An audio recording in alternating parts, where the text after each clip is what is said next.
南無本師釋迦牟尼佛。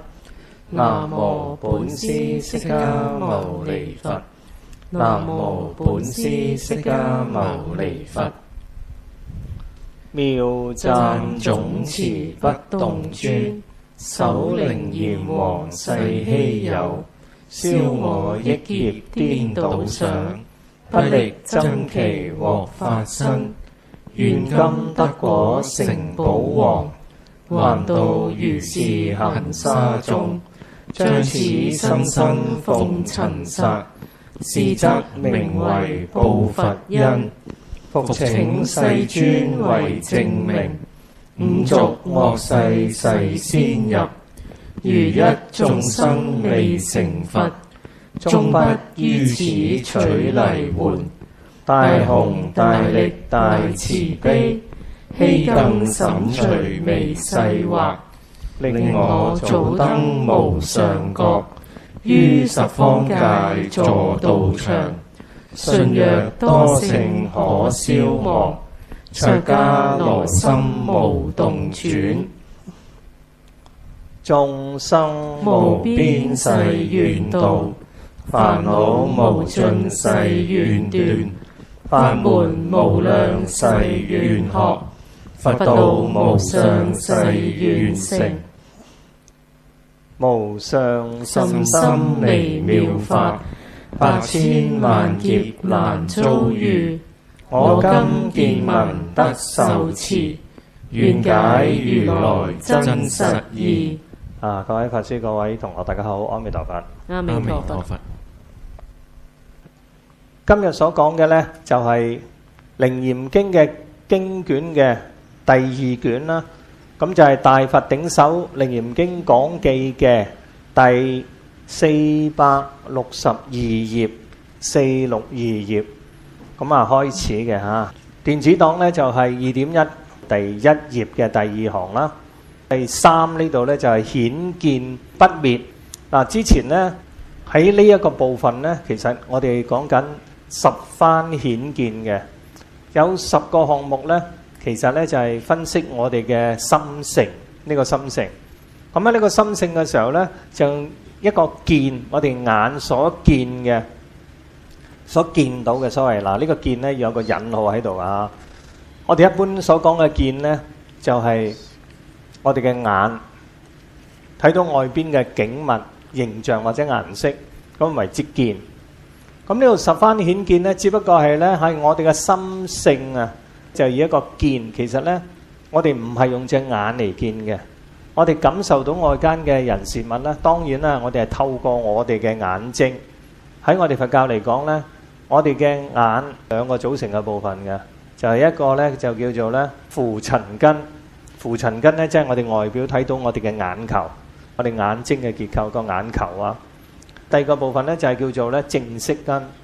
正色根呢，就好比呢，如果從呢個神經或者解剖學嚟講呢，好似我哋嗰啲視覺神經一樣。咁我哋一般嚟講係睇唔到嘅啊。就算我哋用要好大嘅顯微鏡啊，先能夠睇到佢嗰啲神經細胞啊咁樣。呢啲呢都係屬於啲色法嚟嘅。所謂浮塵根，我哋能夠睇得見嘅，有形相有形象嘅眼球組成嘅部分呢，咁呢就係色法啦。咁樣正色根呢，南老就講呢，佢話呢種先至係我哋嘅見性嘅最主要嘅呢個能夠見到嘅一個好主要嘅部分。咁佢係冇講呢個係心法呢，或色法。但係如果呢，我哋一個都係一種嘅比較嚟講呢，其實呢，無論係正色根或者係浮塵根，都係一樣，佢都係屬於一種嘅色法。只不過係佢太咁微細嘅細胞，我哋冇睇得到嘅啫。咁咧就係，如果佢嗰個色法嘅時候咧，咁即係話佢要同更加細微嘅心法去結合，先能見得到個影像。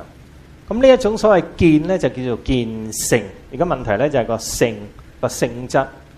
我哋咧個心識咧分為6種嘅心識嘅，眼6根接觸到6塵嘅時候咧，就係眼耳鼻舌身意。接觸到外境咧，就係叫做咧，就係色聲香味觸法根對境，就產生眼耳鼻舌身意識。呢個6識大家都知啊，六根接觸到六境嗰陣時咧，就產生六種嘅認識，心嘅認識，個心識嘅作用。咁呢六種嘅心識嘅作用咧，加埋咧六種心識、六個境，加埋我哋六根眼耳鼻舌身意根嘅時候咧，就成為18界，就係代表我哋嘅心法，自己身體嘅色法，加上外間嘅色法或者心法，呢個18界。佛教所講嘅18界咧，其實已經包括咗咧世間一切嘅自他身心同埋外在世界嘅事物。咁去分析、去解釋我哋呢個世界，我哋點樣認識呢個世界？所謂宇宙人生嘅真理，就係咧從呢個18界去講起嘅。就算你修行咧，都離唔開我哋嘅18界。咁啊，所以咧呢個好重要啦。咁樣去到我哋嘅而家嘅所謂六識，我哋嘅一個心識就分為眼耳鼻舌身意識啊，咁啊六個識啊，其實咧就可以綜合為第六個意識，咁你去整合嘅。另一個角度嚟講咧，就可以用個心性，嗰個心性嚟講。咁一個心唔係我哋嘅肉團心啊，當然大家知道唔係我哋嘅心臟啊，而係我哋所講嘅精神嘅狀態嚟嘅呢個心。呢個心咧就愛嚟想像啊、觀察、分析，同埋仲有一樣嘢咧就係叫做儲藏嘅。我哋佛教講第八識阿賴耶識咧，就儲藏咗我哋嘅經驗，我哋多生多世、今生今世嘅所經歷過嘅事物。有陣時時過境遷啊，我哋可能都會係忘記咗嘅所發生嘅事。但係咧，當呢一啲我哋嘅經歷咧，我哋有陣時記得，無論記得又好，唔記得又好咧，都會咧係藏喺我哋嘅心裏邊，喺個心裏邊。佛教咧就將呢個心咧，呢個心法咧分為8識嘅8識田啊，8個識就係眼耳鼻舌身意識，前6個識，加上第7識咧叫末那識。末那識咧就呢個識咧，呢個心識咧就愛嚟分別啊。執取咧第8識為自我，因為第8識咧係一個總阿賴耶識咧，一個總識或者叫做藏識，將所有嘅一切嘅從眼耳鼻舌身意收到嘅信息，就將佢咧擺喺第8嘅阿賴耶識。而第7識咧再分一個叫做末那識咧，就將第7識就執取第8識呢啲所有嘅影像啊、經驗啊、聲音啊、味道啊、經歷啊、感受啊等等。就執為我自我嘅形成係咩啊？我哋成日咩叫我啊？我咧就係覺得開心唔開心咯。我嘅意思咧就係話我能夠想像咯，我能夠感受咯，我能夠思維咯我能夠咧就我心想到一樣嘢，就咧我咧就想去做或者唔做一樣嘢咧，經過我嘅語言或者個身體嘅行為，咁樣咧就造就咗所謂我想做嘅嘢或者唔想做嘅嘢。我有所成就，我失敗，我開心，我唔開心。呢個係我嘅朋友，呢個係我國家，呢個係我嘅家人，呢個係我嘅仇敵。諸如此類咧，呢個我嘅形成咧，嚟嚟去去咧，都係我哋呢個第7識執取呢個第8嘅阿賴耶識嘅藏識，我哋多生多世、今生今世嘅經驗，咁啊，所以形成一個我呢個產生嘅。咁就算係而家你聽我咁嘅分析咧，自己咁嘅觀照咧，咁可想而知就係話，即使我哋嘅心識、我哋嘅行為或者所執嘅自我咧，佢都係點樣啊？佢都係冇一個實體喺度嘅，冇一個實實在在嘅我喺度，冇一個實實在在嘅眼耳鼻舌身意色聲香味觸法，亦都冇一個實在嘅6個眼耳鼻舌身意識出嚟嘅。佢哋係經過咩啊？經過各種嘅因緣條件啊產生嘅。我哋認識到佢，我哋嘅感覺，好嘅感覺、唔好嘅感覺，或者係中性嘅感覺。咁所以咧，我哋叫做咧就叫做緣起嘅。一切咧都係因緣生起，緣有生起就有咩啊？有生起就有結束，所以叫做緣生緣滅。我哋佛教咧最緊要係知道呢個點解我哋嘅世界啊、我哋嘅身心啊、事物係點樣形成咧？都係各種因緣條件組合咗啦。諸法因緣生，所有嘅一切嘅現象，自己嘅身心。外間嘅世界人事物都係因緣和合就能夠生起，因緣消散，現象就結束，所以叫做緣生緣滅。諸法因緣生，亦從因緣滅，兩句嘅啫。吾師大三門，常作如是說。吾師，我個老師，大三門係指佛，成日都係咁樣講噶，兩句。有啲人聽嗰兩句嘅時候咧，就開唔到噶啦。開唔到乜嘢啊？就係叫做緣起，緣起就緣滅啦。緣起但係咩啊？兩個字後邊係咩啊？叫做性空。佢個性咧冇實字體嘅，所以叫做緣起性空。呢個就係宇宙人生嘅真理。滅苦之道咧，都係我哋能夠認識到緣起性空呢四個字之後，我哋唔執取身心世界一切嘅人事物。咁呢種咧叫做咩啊？明白個真理叫做看破，唔執取咧就叫做放下。看破放下之後咧，佢個結果係咩啊？自在，自在啊！自在係點咩啊？點樣能夠自在啊？當然啦，看破你又要經過從聞思修喎，要聽聞佛法，要思維佛法，要修行佛法，要證入佛法，引證到啦。佛法係咩啊？覺悟宇宙人生嘅真理，咁係要修嘅。點修啊？勤修戒定慧，就係修善，熄滅貪嗔痴，就要斷惡。要修善斷惡同時間做嘅時候呢，咁我哋先能夠看得破，先能夠放得下，然後先可以自在。我哋佛教嗰個道理就係咁啦。所謂修行嚟嚟去去都係咧看破咩啊？看破世間，離不開咧緣起性空呢四個字。看破你就懂得啦，放下。有陣時放下都難嘅，因為執着自己嘅身心世界啊嘛，外在嘅人事物。用我哋放下呢，道理我明白啊，講因果非常之明白。但係問題呢就係話你明白唔係等於你真正嘅徹底嘅明白。即使你明白到啦，我個好深刻噶啦，明白到呢個道理啦，但係都唔代表我哋能夠放到下。放下啲乜嘢？幾時放下？幾時應該提起？進退之間，仲要唔係淨係放下好，仲要提起。提起咩啊？提起我哋嘅精進心啦，修道嘅心啦，提起一個正念啦，放下啲煩惱。提起嘅自己嘅正念，提起自己嘅精神，點樣精進咁樣去修行佛法，咁先能夠做得到。所謂修行呢，嚟嚟去去呢，即係看破放下就能夠自在。喺咩嘅時候應該提起？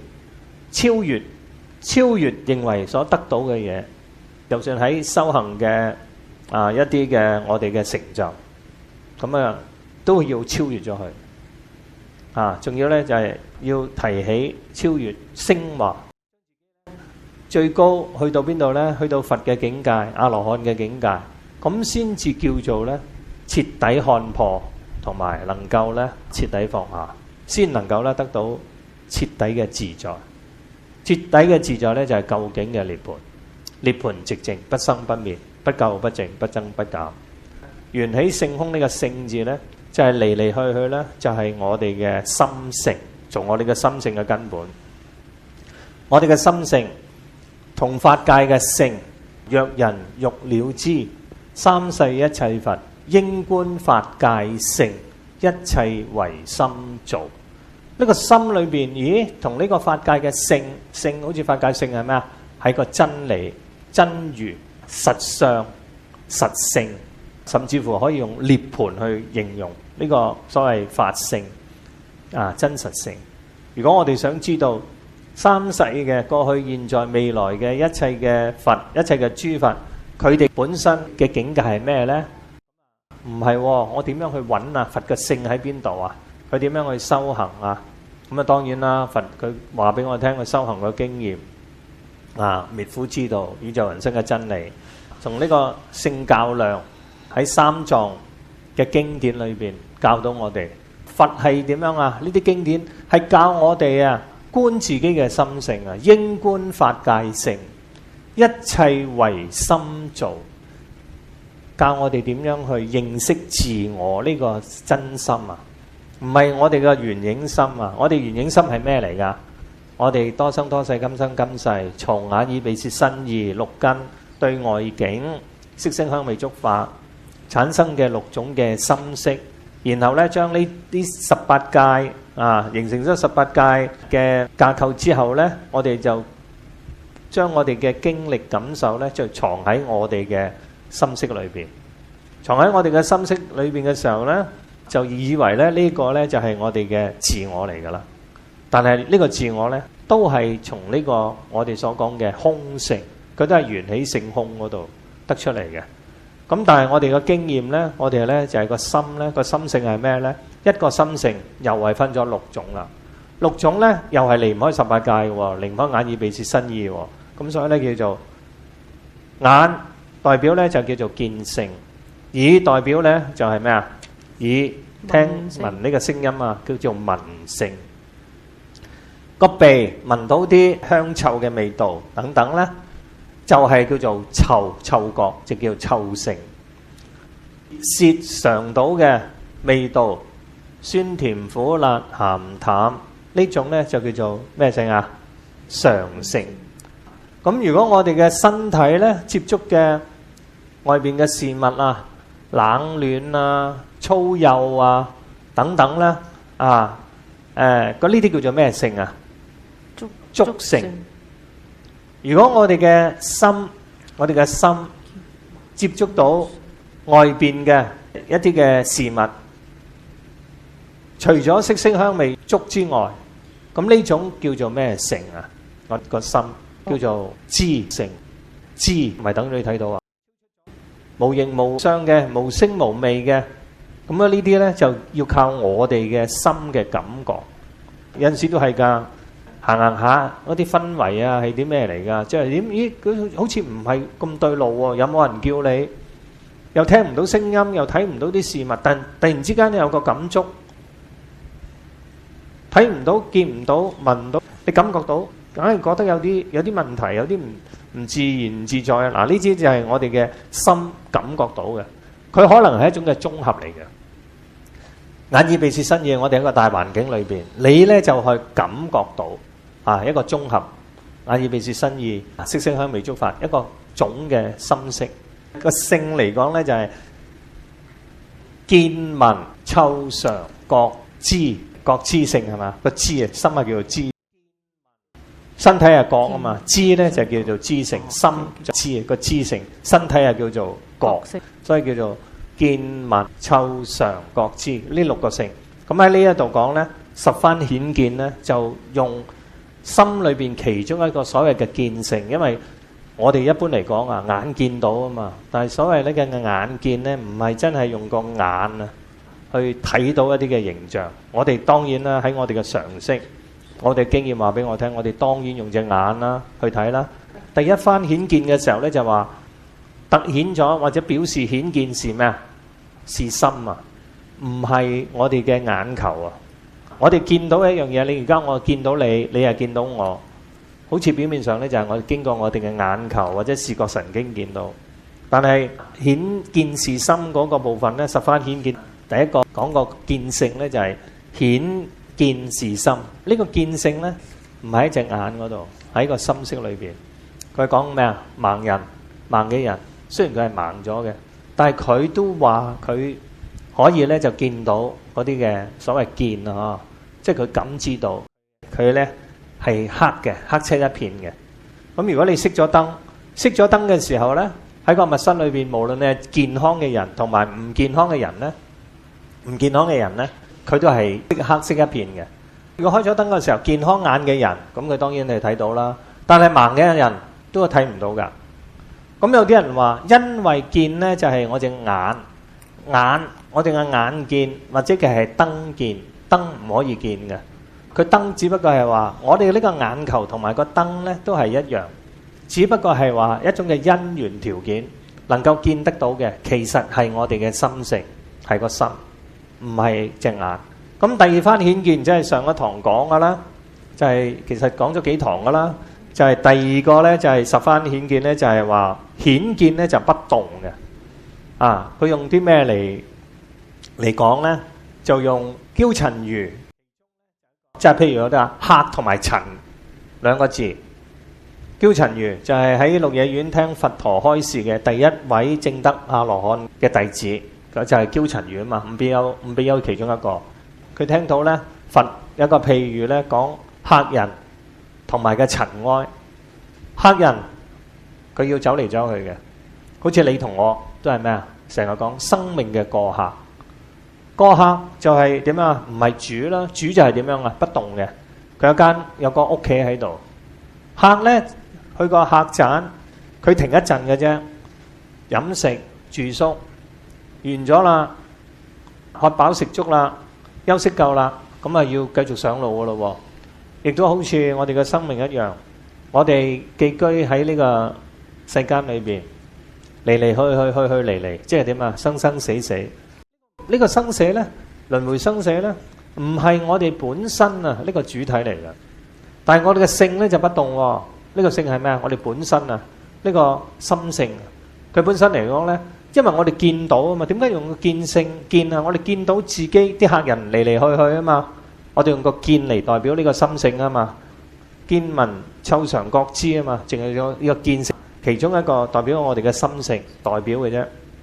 見到啲客人嚟嚟去去，又睇到啲塵晃動。喺啲門啦、啲門隙啊、窗隙嗰度咧，太陽光射入嚟啦，相對暗嘅背景，然後咧就睇到啦，從一啲門隙裏邊，因為佢集中嘅光線，一部分嘅塵，咁佢就能夠咧喺個虛空裏邊咧係好似浮動啊。睇到啲微塵嘅浮動咧，有浮動嘅時候，佢喺咩嘅狀態之下佢會浮動咧？當然你話有風有光啊，先能夠有浮動啦。風光都係個因緣嚟嘅啫嘛，甚至乎門隙佢所射出嚟嘅光都係一種嘅因緣嚟嘅。但係咧啲塵喺邊度浮動啊？我哋咧就會睇到喺個虛空做一個背景，虛空咧就係不動嘅，動同埋不動，我哋眼見到嘅時候咧，憍陳如咧就睇到啦，生死啊，生死好似有生滅咁樣，從生死當中同一個客同埋主，客人同埋主人之間，佢嘅來來去去，我哋嘅生滅，生完又死，死完又生。我哋嘅過客一段路程完結咗啦，去到第二個旅程。咁其實咧，呢個旅程咧，好似係一個生命嘅過程。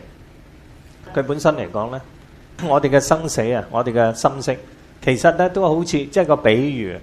佢係點樣啊？不由自主嘅。如果客嚟講，虛空又係嗰啲塵裏邊有一樣，但係佢睇到客裏邊咧有個相對嘅主啊，主人佢又唔使走嚟走去嘅，但個客人咧就要走嚟走去。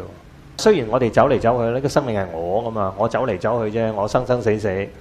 但係有一種咧就係點樣啊？我係不生不滅嘅一個自我，佢悟到啊呢個本來嘅本心，呢個本來嘅心，你本來嘅個心咧就係咩啊？本來原本佢個心性啊，而家問題係呢個其實就叫做，如果用隻塵嚟講咧，用個塵嚟講啊，更加咧就叫做咩性啊？空性。空性係如如不動嘅，好似主人家一樣。雖然我哋有生滅，雖然咧我哋會有搖動有晃動，其實咧我哋呢個心性本覺嘅心性咧係如如不動，好似太虛一樣，佢唔會變，佢係常住不變嘅。即係佢用一個譬喻令我哋咧就係明白自己嘅本性。咁啊講咗兩個啊，十番經嘅嚟講。咁呢度第二卷咧係包含咗之後嘅有8個見嘅，仲有咧就係話咧佢有啲內容嘅，譬如話而家我哋講緊《楞嚴經》講嘅呢度啦，佢係由第462頁至到689頁，462至到689。喺呢個編排嚟講咧，喺呢個講記嚟講咧，都係屬於第二卷嘅，即係話咧有100幾頁嘅呢一卷啊嚇，第二卷。咁佢個內容咧就包含咗咧十番顯見裏邊咧，之前講咗嘅顯見是心，顯見不動，減咗呢兩件咧，仲有咧就係介紹見性呢個內容嘅。咁以後嗰8個咧就係顯見不滅啦，今日開始講嘅嗰個經文原經文所講嘅呢個係第二卷啦。而家第二卷咧開始講咧就係顯見，呢個見性咧係不滅、不生不滅嘅。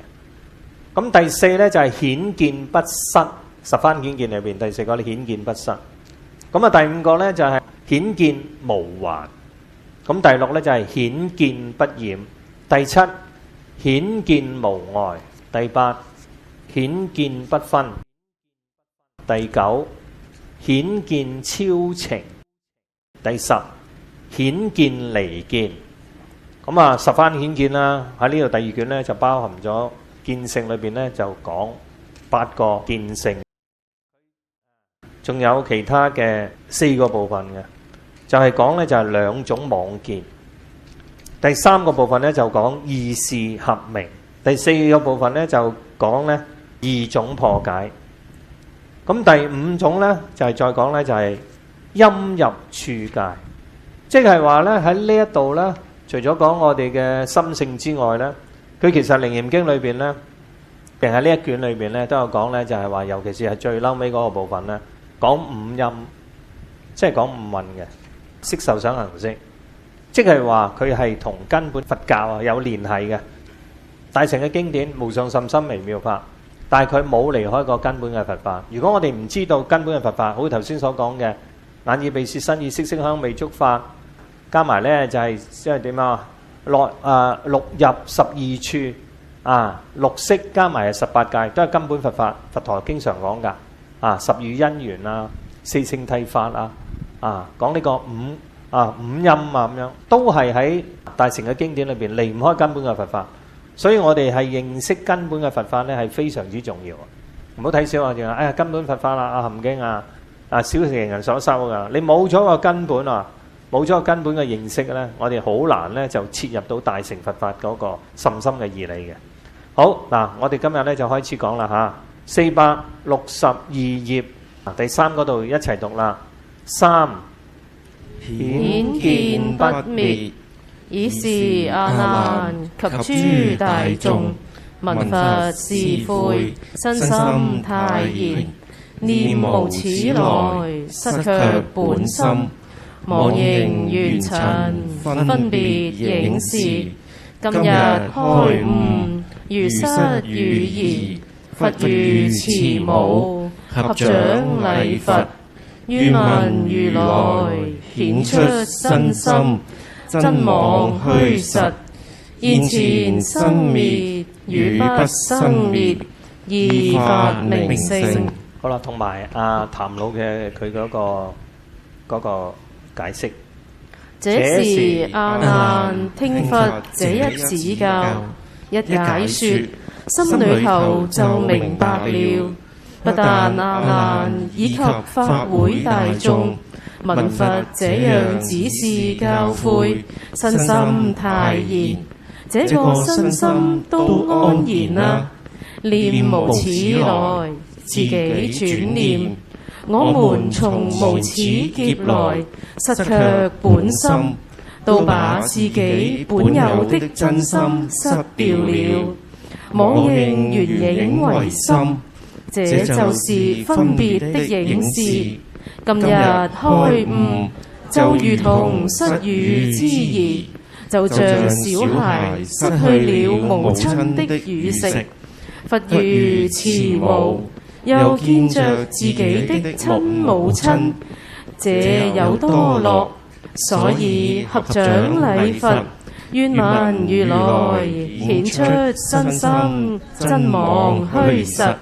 他願意如來顯出來，哪個是身，哪個是心，哪邊是真，哪邊是妄，哪邊是虛，哪邊是實。現前生滅，這現前哪個為生，哪個為滅？如不生滅，依法明性。這二種法明性，這是心裏頭所求佛慈悲，還得要指示的。當大眾與會大眾咧聽到如來一貫嘅開示嘅時候啊，最近嘅聽到如來呢度咧十番顯見裏邊，顯見係心，顯見咧不動嘅時候咧，大家咧都係有心開意解啊，即係慢慢當聽到個法，開始從唔知道呢個法義裏邊咧，慢慢得到一啲嘅啟發啦，就身心咧就覺得好舒暢啦，身心泰然啦。咁就自己咧就係自私即係自己去思念，自己嘅思念咧從無始以嚟嘅，無始真係冇個開始，都唔知幾時開始嘅幾時係我哋係無始無終啊嘛，成日所講啊嘛。我個生係幾時開始咧？咪無始啦，就話揾唔到好似揾唔到個源頭咁樣，為之無始啦。就無始以嚟咧，就係失卻本心啊！即係我哋流浪生死嗰陣時，一開始嘅時候咧，從無明開始起心動念，就感到自己嘅身心，同到自己嘅身心咧係感知到外間嘅世界人事物啦，就同世間嘅自己嘅身心同世間嘅人事物接觸嘅時候咧，就有一啲嘅記憶同埋感受啦。咁就執着呢啲記憶感受咧，就係妄認緣塵分別影視啊！即係話呢種嘅緣塵嘅分別影視咧，就係我哋嘅經驗啊，我哋嘅經歷。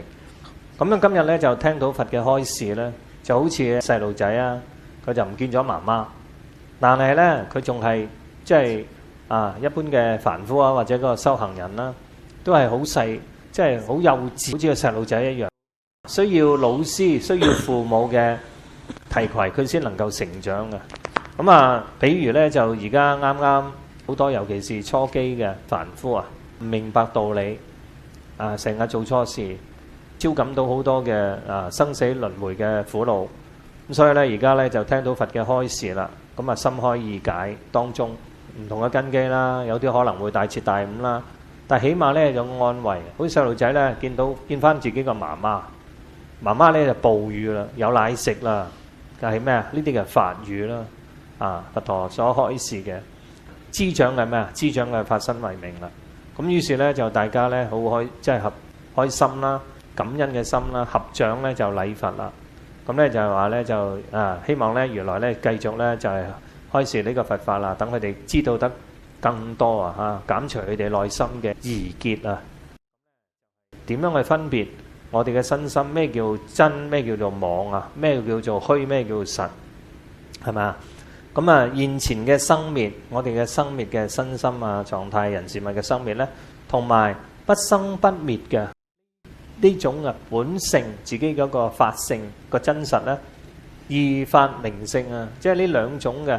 希望如來咧發明係咩意思啊？啟發明咧就係開示，能夠咧啟發說明，以佛法真理啟發說明與會大眾佢哋嘅問題宇宙人生嘅真理，咁令到大家咧都可以明心見性嘅。好，咁樣咧就係第463頁啦粗字體第二段。時波斯匿王起立白佛，我昔未成諸佛悔戚，見迦旃延毗羅之子，喊言此身死後斷滅，名為涅槃。我雖值佛，今又狐疑，云何發揮？正知此心不生滅地。今此大眾諸有漏者，咸皆願聞。繼續啦。這位波斯匿王顯然問佛，他是當處一位國王，也是一位大護法。他起立對佛表白，說往昔未曾成諸佛之悔戚。我見着這個迦旃延毗羅之子，這是印度兩個外道，這就下意講外道的事，咸言此身死後斷滅，他們都這樣說，死後斷滅，這個名字就叫涅槃。佛法裏頭講涅槃是不生不滅，他以着人死如燈滅，這個名為不生不死。從這裏一死，也不能再生，也不能再死。我現在雖然直遇見佛，這種是他說的，我這心裏頭也是疑惑。云何發揮正知此心，不生不滅地？請佛發揮正知人的本心，有個不生不滅的地方。今次大眾諸有漏者，咸皆願聞。現今法會大眾，通通的是有漏聲聞，有漏的凡夫，墮落在六道之中，咸皆願聞。佛說這個道理。好啦，我哋睇翻個經文嗰度啦。咁啊，譚老咧其實就解咗嗰個經文，有啲地方咧係譚老嘅佢嗰個補充嚟嘅。咁我而家咧就根據呢個經文咧，就同大家再講一講啦，補充一下啦。咁個經文咧就話當時啊，波斯匿王咧就起立白佛啊。咁今次咧呢個十番顯見呢度咧就係顯見不滅咧呢個部分咧，其中一個當機眾咧就係波斯匿王啦。之前顯見不動咧就係憍陳如尊者啊嘛。今次嘅呢個當機眾咧就係波斯匿王。波斯匿王咧佢喺嗰個傳記裏邊講咧就係同佛咧同時出生噶。至於佢嗰個逝世嘅年齡咧，有啲人話咧佢好似係同佛一樣嗰個年紀嘅，但係有啲經典就話唔係，即係不長嘅。總言之咧就係話根據記載咧，波斯匿王咧係同佛同一日生日嘅，同佛咧同年同日生嘅。波斯匿王佢亦都係咧舍衛國嘅城主嚟嘅，佢亦都係咧喺佛一生嘅宏法裏邊咧，佢係護持佛教、護持佛法啊。喺經典裏邊咧係經常咧係會出現啦。喺《楞嚴經》裏邊咧，佢喺呢度咧就係第二位喺十番顯見嚟講咧，第二位嘅當機眾。咁呢度咧話俾大家聽咧，波斯匿王同佛嘅對話咧，今次咧就係好直接噶，你會覺得甚至乎係好似好簡單添。但係佢簡單得嚟，直接得嚟咧，波斯匿王咧，你可以睇到佢咧，佢嗰個洞悉嘅能力咧係好強嘅。咁你話係啊，我哋都有啊，我哋都你一路睇落咧，你會認同嘅，係好直接，冇咩辯論嘅地方嘅。咁咧呢個咧十番顯見裏邊咧呢個顯見不滅咧，不過要睇，因為不生不滅咧，其實咧就比較相對嚟講咧係難以解釋嘅。咩叫不生不滅？要講好多嘅道理嘅。其實不生不滅咧就講個空性啊嘛，又叫如不動啊嘛，都係講個性嘅啫。十番顯見呢用10個例子或者10種嘅情景去講呢個心性啫嘛，都係一樣嘢嚟嘅其實。但係咧用唔同嘅觀點角度啊，同埋層次唔同嘅人物，咁啊發揮咗出嚟。咁喺呢度咧，呢個咧就係呢位咧就係波斯匿王嘅居士，係大護法咁去問嘅。咁呢個經文咧，就當時咧波斯匿王咧喺呢個時候咧就起立啦，就同佛咧就對話啦。佢咧就講啦，佢話嗱，我昔未成，即係我以前咧就冇聽到啊嚇其他佛啊，所有諸佛嘅教斥，即係嘅教導啦。咁我咧就見到咧有外道啊，迦旃延同埋毗羅，嗱呢個你嘅讀支字係嘛？有個叫可以讀個意或者支啊，支或者係一個叫底嘅係嘛？係啊，但係佢梵文咧係 Vairati Putra 啊，因為佢 T 嘅話咪用翻支。你用個支嚇，可以用個意或者你中文嚟講咧就係尤其是粵語咧可以用個底字嚟講嘅嚇。咁總言之呢你講咧啊，迦旃延同埋毗羅支子啦嚇。因為讀低，一係讀支，一係讀低，係啦。毗羅低子呢兩位咧都係外道嚟嘅，係後來迦旃延咧就即係歸依佛啦，成為其中一位大弟子啦。波斯匿王當時佢就遇見呢個迦旃延同埋呢個毗羅低子，佢兩位都係外道嘅喺當時嚟講。咁佢哋咧都係咁樣講喎，佢話我哋嘅身體啊死咗之後咧就斷滅㗎啦。成日講就係人死如燈滅，乜都冇嘅。佢哋係傾向於自然嘅，因果係自然。佢又唔係講半無因果，但係都類似噶啦。因為你斷咗啦嘛。佢哋話人死咧就如燈滅，死咗你係乜都冇噶啦，叫做斷滅。唔會再轉生噶啦。外道嘅見解呢係好多嘅，96種外道，有啲係相近佛教嘅教理嘅，有啲係重疊嘅，有啲呢就好相徑庭嘅，違背嘅。世間啊同埋出世間嘅道理嘅喎，佢一樣會有喎，只不過係佢冇全面，有啲偏頗嘅。咁有啲呢外道呢，佢嗰個教義啊教理呢，甚至乎有啲呢係同佛教係接近嘅，甚至乎係魚目混珠嘅。過去有，現在亦都係有。攞咗佛教或者佛教所認知嘅嘢，偷咗人哋個法就據為己用，然後呢就係呢個叫咩啊？偷換概念，以量換處，個外表就似啦。相似佛法喺我哋嘅佛教嚟講就係話相似佛法，攞咗佛教所講嘅，你咁講我又咁講，你講緣起我又講緣起，你講慈悲我又講慈悲，你講修善斷惡我又係修善斷惡，因為我就好多嘅天神護法比佛教呢就仲更加厲害。佢咁樣嘅，好多嘅外道都係咁嘅。咁但係呢度嚟講呢，呢兩位外道呢就係話人死呢，死後呢就冇噶啦，咁呢個呢就叫做涅槃啦。咁死後冇嘅時候呢，可能佢個理論就話咩都冇啦，唔使輪迴生死啦，冇咁多煩惱啦，咁呢個叫做涅槃啦咁樣。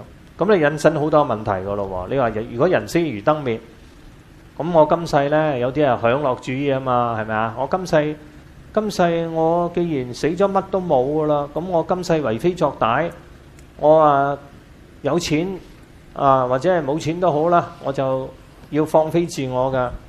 後世我就唔使理咁多，總之今世我就盡情有錢呢就盡情玩樂就算呢我呢就去傷天害理，做咗傷天害理嘅事，我死咗既然死咗乜都冇啦，大不了咪死鬼咗去咯，死咗去咩都唔使負責任噶啦嘛，係咪我唔會再轉生噶啦咁樣。咁呢個好危險噶，你冇因果。但係我哋佛教講唔係喎，你仲要輪迴生死嘅喎，你唔係入咗涅槃不生不滅嘅喎，即係佢而家話佢話呢個就係涅槃啦，死咗就乜都冇。咁呢個亦都可以叫做一種嘅撥無因果。但係佢呢就係有啲外道呢，佢講撥無因果呢，佢唔係講撥無因果嘅，佢係崇尚一種自然嘅。你問佢點解呢啲現象發生自然而嚟嘅。咁自然點樣嚟呢？我佛教話有因有緣啊嘛，種子說噶嘛，我哋佛教講。點解你係你阿爸嘅仔嚟嘅呢？咁樣呢啲自然嘅，你阿媽見到你阿爸，大家心心相印見到咪自然咯，結合咯。但係佢唔諗到呢，有咁回引喎。行過街嗰個時候呢，原來呢就話撞到喎，呢啲係現世嘅因緣啦。多生多世嘅因緣可能結咗個緣喎，結咗個夫妻嘅緣喎。咁今世見到呢，有啲人你同佢無緣我好中意呢個人啊，但係你冇夫妻緣啊嘛。我哋唔係講個宿命喎，而係講嘅過去生所種嘅因，今世嘅緣喺度嘅時候，仲要係咩啊？主觀自己嘅努力嘅。雖然係過去生好似冇乜結到緣，今世嘅緣呢，緣慳一面，但係如果你誠心去發願我哋佛教講要懺悔業障改過自身行善積德，講件事緣呢，呢個命運就會轉變啦，就唔係宿命我哋佛教講呢啲就叫做因緣。因緣呢可以改變嘅，呢個亦都係代表一個空性。因個唔能夠改嘅呢，唔係我哋佛教講嘅，亦都唔係整定嘅。我哋當然有強力嘅業力，有定業，有不定業。所謂定業呢係比較強力嘅所做嘅身口意業無論係善或者惡要受嗰個報，惡報或者善報呢，嗰個機率呢係大嘅，因為呢個業係重啊嘛。但係唔係代表佢唔能夠改變。如果你話佢係整定嘅，一定事必係咁嘅，或者一定唔係咁嘅，呢個唔係我哋佛教講。如果你講呢個定業係冇得改變嘅呢，咁呢個唔係我哋佛教講，佢就唔係叫做空性。所以我哋第一個法印所講係咩啊？諸行無常，所有嘅生滅一切嘅現象行有心行，有口嘅行，身口意三業。總言之，我哋嘅三業一轉變，我哋嘅造作一改變，呢種嘅行一改變嘅呢，佢都係無常。無常呢就係影響現生同埋後生嘅咩啊？嘅果報。咁過去個果報能唔能夠能唔能夠改變呢？唔能夠。過去嘅話唔能夠嘅意思就係話，即係你唔能夠翻去過去噶嘛。你過去做咗嘅惡業，你只係喺今生裏邊，我哋話將功補過，行善積德，係咪啊？因為你過去如果假設間我哋過去做咗嘅惡業，我哋唔能夠都唔能夠改變過去啦。我唔能夠，因為我哋唔能夠翻去過去啊嘛，係嘛？唔能夠翻去過去，我只係能夠補償翻。如果我哋過去嘅惡業去到今生因緣會遇嗰時候，今生或者來生未來會接受呢啲惡嘅果報啊嘛。如果我哋唔想接個惡嘅果報呢，我哋點樣啊？我哋呢就要行善積德啦，要懺悔業障啦，要將功補過。所以即使我哋過去做咗一啲嘅惡業，我哋唔一定係要受報，或者叫做重罪輕受。佛教嘅理論就係咁樣嘅，呢個係符合我哋嘅空性。咁如果佢喺呢度講話人死咗之後係斷滅噶啦，乜都冇噶啦，咁呢個叫做涅槃呢？呢個呢就顯然呢就係違反佛嘅教理啦，佛教嘅教理，亦都唔係宇宙人生嘅真理。因為我哋講緊宇宙人生嘅真理呢，講三世嘅因果嘅業力呢，假使經百劫所作業不忘，因緣會遇時，果報還自受。呢啲係我哋所相信噶。咁唔係點解我哋會輪迴轉生啊？點解人會轉生會命運好啊，或者命運差呢？咁個情況啦。當然，如果你話我唔相信呢個輪迴嘅學說嘅，好多外道都唔相信噶。啲外道呢，就所以呢，佢哋呢就係不正嘅知見啊，嗰啲邪見啊，嗰啲邪教呢，就好麻煩啦。佢可能呢就會破壞到人倫道德啊，違反人性添啊。即係如果我哋呢，我哋唔順應啊，我哋如果你就係佛教啊，唔係佛教嚟講啊，冇宗教信仰，我哋都有一種叫做咩啊？天理啊嘛，我哋叫做人倫嘅道德啊嘛，係咪啊？仲有呢，就話我哋有啲，就算喺學科嚟講，有啲數理啊、物理啊各方面啊，即使係玄學都好啦，佢都一定有一個理論基礎嘅。同呢個正理呢，佢唔多唔少呢，都要係相應先唔得。如果同我哋嘅日常生活啊、我哋嘅心理啊、同個天理啊所謂呢有違反嘅時候呢，就會出現到好大問題啦。佢會令到人心啊、人生啊、社會啊、國家好多嘅動亂出現嘅。所以以前古代，尤其是我哋中國歷代呢，好怕呢人哋係迷信，相信一啲邪教，佢可以令到個人、家庭、國家呢陷入一種嘅混亂。所謂呢天災人禍呢，如果相信啲邪教啊、啲巫術啊嗰啲情況呢，引入高層嘅管理啊，尤其是呢，而家好多人係相信呢個風水命理啊。點解我哋佛教咁唔可以呢啲叫邪命呢？我唔係話風水命理佢冇一定嘅學術嘅根據啊，佢係有嘅。因為佢我頭先所講啊嘛，佢一事必要同天理正理一定要相應。佢可能會以量換柱、偷換概念，但係如果完全係相違嘅話呢，即係譬如話佢起碼人性嘅弱點係咩啊？貪新忘舊啦，見利思遷啦，有貪嗔痴啦，佢必須要同呢個人性、天理佢結合嘅。你中意貪心，你中意貪新忘舊，為咗自己嘅自我、自私自利、忘恩負義，唔係點解咁多嘅騙案啊？點解會受騙啊？網上情緣又好，電話詐騙啊，我哋賭錢啊，佢就係要係符合到睇到人性嘅貪嗔痴，佢知道呢啲人性嘅弱點，佢亦都知道法律係點，國家法律佢辦公安啊。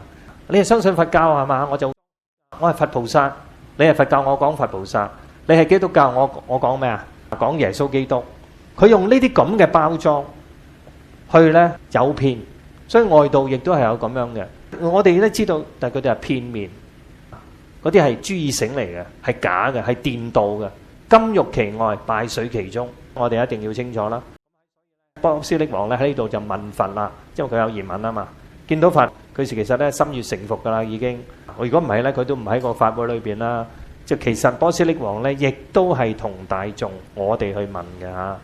咁佢話咧就話咧，我雖值佛咧，今猶狐疑啊！云何發揮咧？佢覺得係有唔妥噶啦，但係又唔知點樣去駁斥佢喎。佢講得好似好有道理咁樣喎，因為外道啊嘛。佢話外道啊，唔係講係邪魔啊，一啲嘅騙徒啦。騙徒講嘅嘢呢，有啲騙徒啊，你唔好以為一聽哎呀講嗰啲嘢呢係邪魔外道，佢講得非常有道理，令到你好歡喜、好接受，比佛教更加佛教，比慈悲更加慈悲，比溫柔更加溫柔。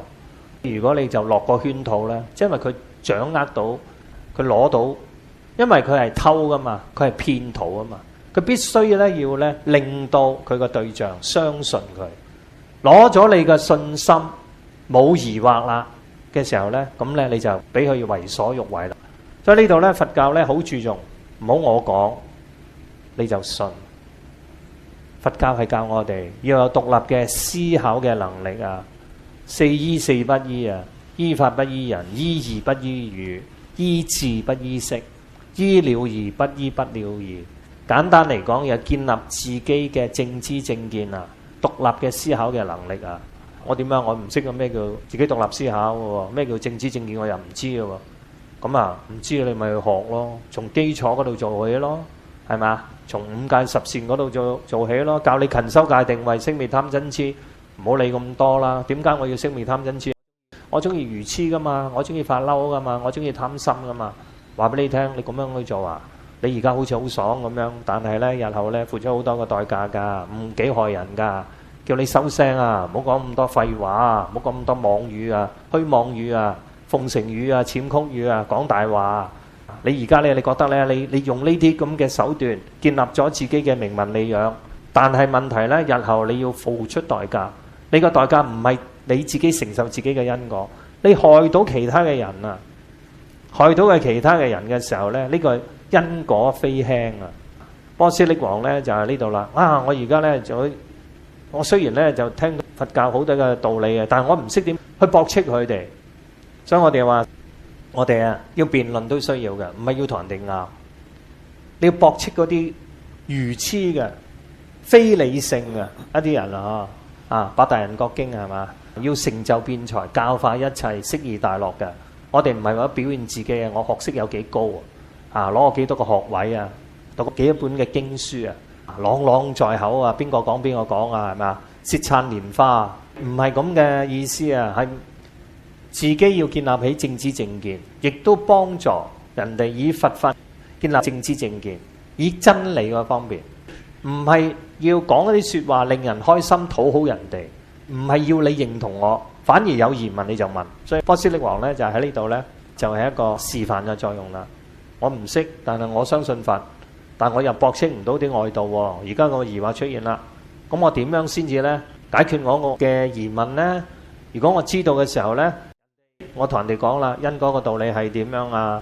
咩叫做善有善報，惡有惡報啊？若還不報，時辰未到啊！時辰一到呢，就什麼都報啊！咩叫做緣起性空啊？呢啲道理啊咁樣，咁啊請佛咧喺呢度呢開示啦。咁佢呢後邊呢就講啦，正知此心啊，佢知道啊係不生不滅嘅地方喺邊度。波斯匿王都講啦，今此大眾諸有漏者啊，即係話諸有漏係咩意思啊？仲未正果嘅，仲係煩惱嘅，漏就係煩惱。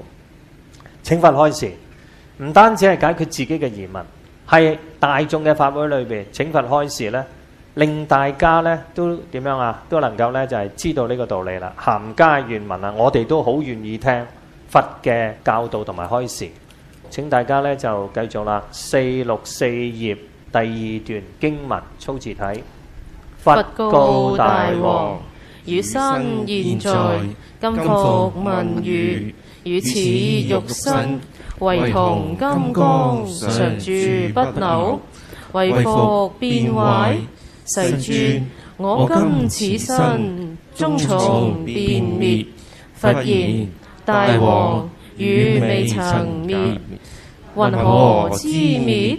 世尊，我此無常變壞之身，雖未曾滅，我觀現前，念念遷謝，生生不絕，如火成灰，漸漸燒渾，渾忘不息，決知此身當從滅盡。如是佛告大王：說與身現今還活着。我今再問問你，你這個血肉的身體，為同金剛常住不朽，為復變壞？佛問他這兩重事情，你要問這不生不滅的。我先問問你，說大王現在的身體，為同金剛一樣堅固結實，常住不朽，不能損壞，還是變壞呢？大王稱一聲世尊，說我現在這個身體是終從變滅，終久得隨着變化消滅，不能常在。佛問大王，汝未曾滅，佛說現在你這身體還存在，云何知滅？你說一說，你怎麼知道這個身體會消滅？這是佛問波斯匿王的話。大王又稱世尊，我此無常變壞之身，說現在我這個身體是個無常的，不能常在的。它一點一點的變，變來變去的就壞啦。這身體雖未曾滅，當下雖未消滅，我自己觀察現前我這個心裏頭，念念千謝，一念一念的千變，謝樂不停，生生不絕，如火成灰，漸漸燒暈，生生一回一個樣，由年輕變老了，老相一回又出一個老相，這是新樣的，不是這個心向好處變，一時一樣的是生生不絕。下邊說了個比喻，說如火成灰，就如同火慢慢就變成灰了，就消滅了，漸漸就燒暈了。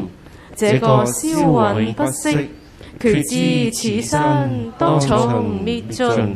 這個燒暈要是沒有總存在着，時時毀滅，它不能歇着。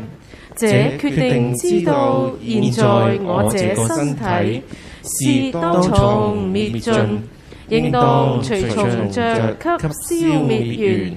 這是波斯匿王自己說的話，他知道了。嗱，呢段呢，就佛同波斯匿王嘅對話嚇，其實都係一種嘅觀照，係一種生活嘅觀照。呢啲亦都係正知正見。波斯匿王佢係一個王，佢就能夠睇到從自己嘅身體嘅變化，就推出佢嘅身體呢無常性。而家係講緊波斯匿王問啊嘛，甚深嘅法義啊嘛，咩叫不生不滅啊嘛，涅槃寂靜啊嘛，涅槃寂靜不生不滅呢，係講緊嘅法性啊，佢個空性係同呢個性同我哋嘅心性係有個關聯喺度。但係佛咧喺呢度呢，就同大王講，反而呢，佢唔直接解釋啊咩叫不生不滅啊，佢就從波斯匿王佢能夠了解到嘅。我哋甚至乎我哋凡夫能夠了解到嘅，從我哋嘅身體嘅狀態就最容易睇得到啊！咁啊，從呢一個角度去分析，我哋嘅身體係咁，我哋嘅精神狀態都係咁。從生滅當中就顯出呢個不生不滅。嗱，呢度呢，我哋要體會到呢個，你唔係話波斯匿王同佛陀呢，佢梗有大嘅智慧啊！你如果你細心去睇，普通嘅人其實我哋個都係知道嘅呢個道理。佛咧喺呢度咧就話，佢唔係直接咧就講咩叫不生不滅啦，涅槃不生不滅啦，涅槃寂靜嘅狀態係咁樣。因為你要經過修行個境界嚟噶嘛，你同我都未達到嘅。佢於是咧就從呢個我哋能夠普通嘅一般嘅人能夠感受得到嘅現實嘅生活，我哋嘅身體，佛好善巧嘅。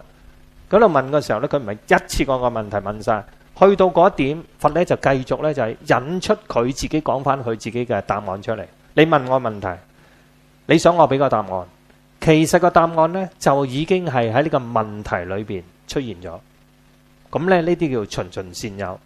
咁咧佛咧就同波斯匿王講啊，係話嗱，而家與身現在即係而家你嘅身體啊，你而家就係話先係從嗰個身體做一個主題先。你同我或者你而家你睇翻你自己嘅身體，我而家咧就再問你啦。你呢個肉體呢個身體係好似金剛常住不朽啊！我哋金剛就好似金剛石、金剛鑽。其實咧金剛鑽個鑽石咧，佢係咪常住不朽噶？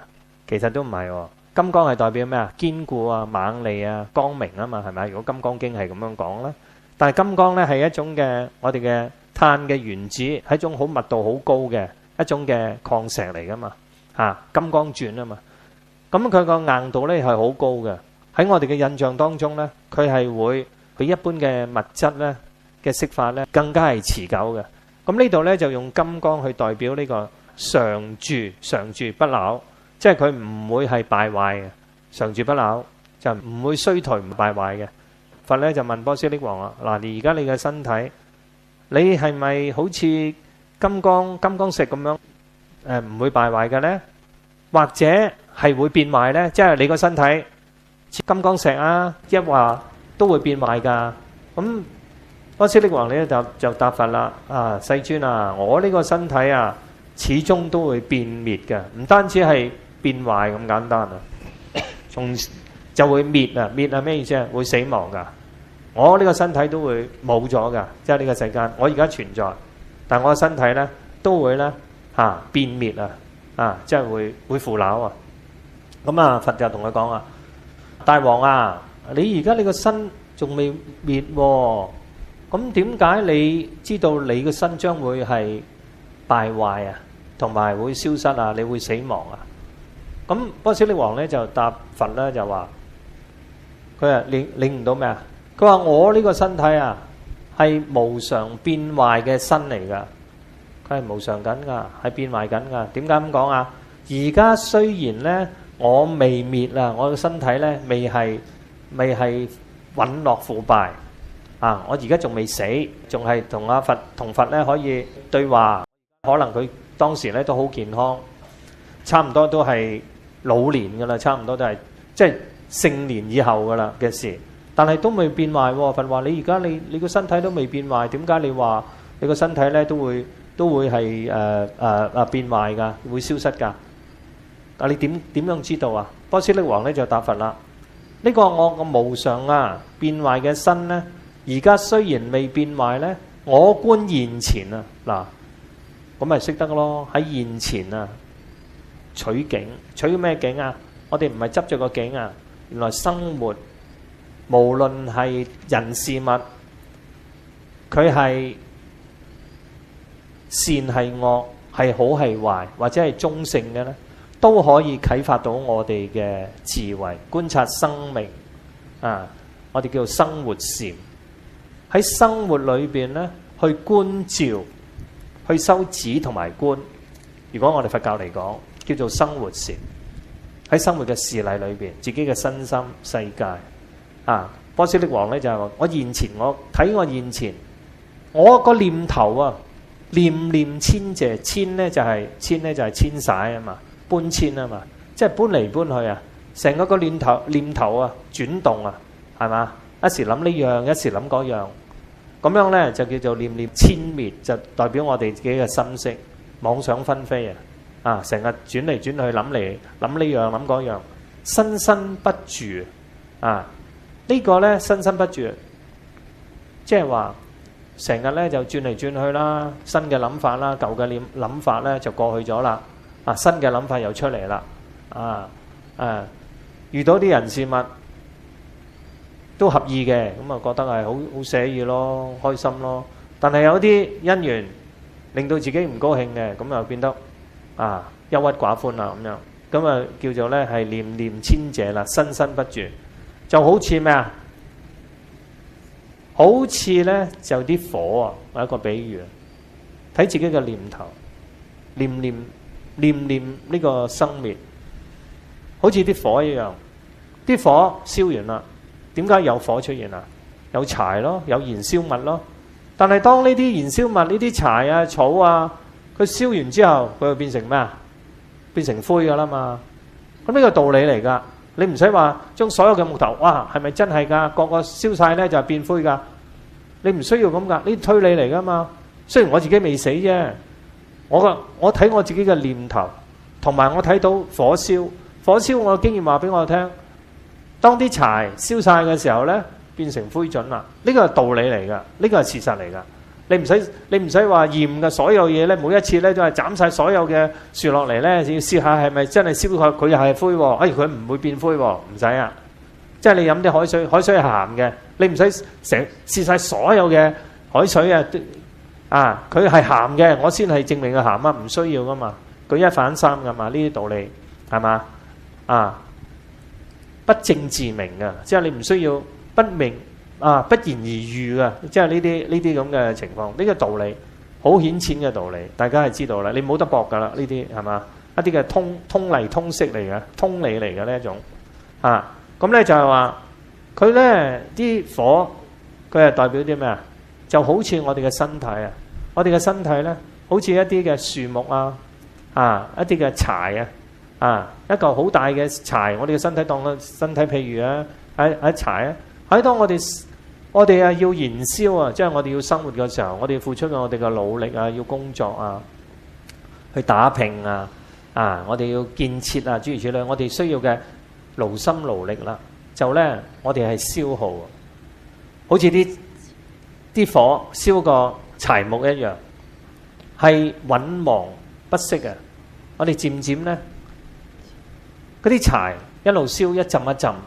啲火燒完外邊嗰陣，跟住咧就會啲火種啲火焰咧就會咧向裏邊嘅木頭裏邊去燒啦，一路燒，好似個身體咁樣我嘅能量，我哋講嘅命根或者嗰個壽命，好似個柴咁樣，慢慢佢都會點樣佢都會係漸漸燒毀。我哋嘅能量，木頭佢就有能量喺度嘅，啲火一燒着嘅時候。佢俾啲嘅能源嘅能量，好俾我哋嘅身體。我哋嘅身體好似一嚿柴頭一樣，樹頭一樣咁樣，係嘛？當而家未老，咁老咗咯喎，老咗又點樣慢慢我哋嘅精力，又點樣講以前咧就好精壯，好壯健嘅，而家慢慢行路腳震震噶喎，有抬背有剩噶咯喎，好多病痛係會出現啦。我哋嘅身體木頭一樣啦，漸漸會係燒毀嘅，係穩忘不息嘅，慢慢一層一層咁樣唔係呢樣嗰度唔妥，就嗰樣唔妥噶啦。所以事必咧就要點樣年紀大，《妙法蓮華經》講阿定強法師佢同我講，年紀大咧就而家係點樣機器壞好似好正常啦。阿定強法師話俾我聽，年紀大要修四大，修四大要認知地水火風要認知佢個空性係乜嘢但係有機會咧就同大家講有一堂咧講年紀大我哋修四大喺個經典裏邊咧就同大家去分享下，即係你要知道個道理唔係話哎呀我寫夕陽無限好只是近黃昏而家我哋天台呢啲老居士老嘅又老，走嘅又走哎呀好哀傷有陣時我都覺得好心噏噶，嗰個有病嗰個有病自己都有病原來。咁你係波斯匿王，咁你咪睇到咯。原來你驚都無謂，你只要點你要面對佢，接受佢，跟住點處理佢，然後放下去。嗱，咁呢種咧就係我哋佛法嘅正確嘅修行嘅態度。當然有方法啦，係咪戒定慧，求修戒定慧，咁咪冇衰衰係自己如果衰係點樣咧？自己攞嚟衰嘅。你唔好話佛法師父教得唔好。佛法唔好，怪又怪咩老和尚怪你自己，你唔好怪人哋呢啲係你自己個業力噶嘛，你做出嚟噶嘛，你亂咁想、亂咁講、亂咁做，咁有啲咩辦法係嘛？咪攞嚟衰咯，自己做業啊嘛，因果係要自負嘅。咁所以咧喺呢度咧波斯匿王咧就話啦，佢話因為我睇到啊，現前我嘅念頭啊，同埋一啲火燒嘅比喻啊，一啲嘅木頭啊，火燒咧都會成為灰燼啊。所以咧，我咁嘅推論啊，決知此身咧當從滅盡，即係我哋嘅身體，怕都無謂，驚都無謂，係咪啊？所有嘅嘢有生就必有滅，有生就必有死。佢而家講嘅不生不滅，但係從呢個生滅當中，點樣去體會、去認知呢個不生不滅啊？好，咁咧就第465頁4個字嘅啫，就咧繼續讀落去啦。佛言如是，佛回答他說不錯，你說的這個話，你總算看透了這人的身體，決不能久遠長存。就是天上的人壽命長，活上幾百萬年，到時候也不死，所以佛才給他證明，說如是對呀。佛咧就讚許波斯匿王，啱啦，如是係嘛？佛咧就講如是係啦，就係咁啦。哇，讚個居士喎。阿難咧就話七處精深嗰度啊，咁咧就話唔係講個心唔係咁。但係波斯匿王一企喺度嗱，呢個好簡單嘅例子，你唔好想得太多，觀察自己，人哋有理有據咁樣講出嚟。雖然係好簡單嘅事例，觀察自己嘅身心外在世界嗰種嘅呢種係通則嚟噶嘛，通理嚟噶嘛。所以佛咧喺呢度讚歎啦。談開老和尚咧喺呢度講咧就係話佛咧就點解要讚歎佢啊？就係話咧，因為你睇到呢個真理啊。雖然呢個真理咧就係喺一個正確嘅方向裏邊去觀照自己，佢唔係外道嘅思想。外道嘅思想係點樣啊？好似道家啊，哇！我要修個不死身啊，要羽化升仙啊，去到咧嗰度咧要修好長命啊，所以要練內丹外丹啊，係咪啊？長生不老啊咁樣。佛唔係咁，阿波斯匿王啊，佛嘅弟子都話：我呢個身體。嗰啲外道咧就要修啦，點樣令到自己靚仔啲啊？永遠咧長春不老嘅，長生不老嘅咁樣，要自己有法術有法力嘅，自己咧係冇病嘅，唔會死嘅，長生不老嘅咁樣，無有是處啊！有生就有滅噶啦，我哋係要接受呢個宇宙人生嘅真理，你點樣裝都唔得嘅。喺呢個談老講咧，好，你個人生裏邊咧，我哋有個壽命嘅，身為人嚟講咧，可能咧。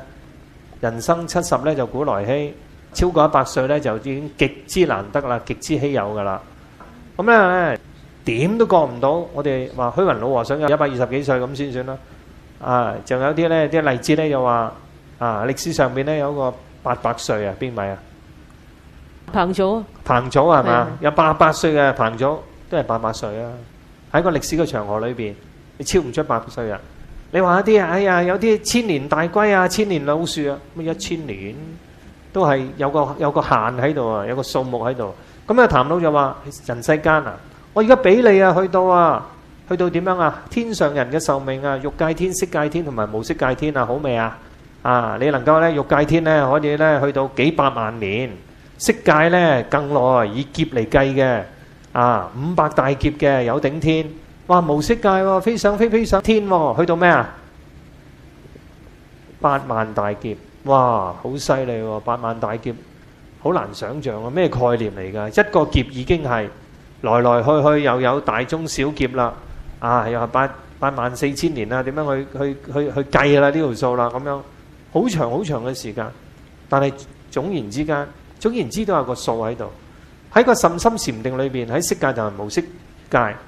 佢冇咗個時間嘅觀念，係啊，喺個定裏邊咧，有輕安嘅感覺，但係喺定裏邊一剎那同埋8萬大劫，你估有冇分別咧？呢一剎那同埋8萬大劫，我唔知我唔知有冇分別啦。但係既然冇咗時間嘅觀念，佢根本上冇咗時間嘅觀念，佢就喺個甚深嘅禪定裏邊。咁我覺得咧，喺我嘅認知嚟講，一剎那60分之一秒為之一個剎那，同埋好長嘅到你500大劫啦，唔好講得咁多先啦。500大劫，你都喺個定裏邊。喺我嘅認知，我冇乜分別。一剎那同埋你出嚟就出嚟噶啦嘛。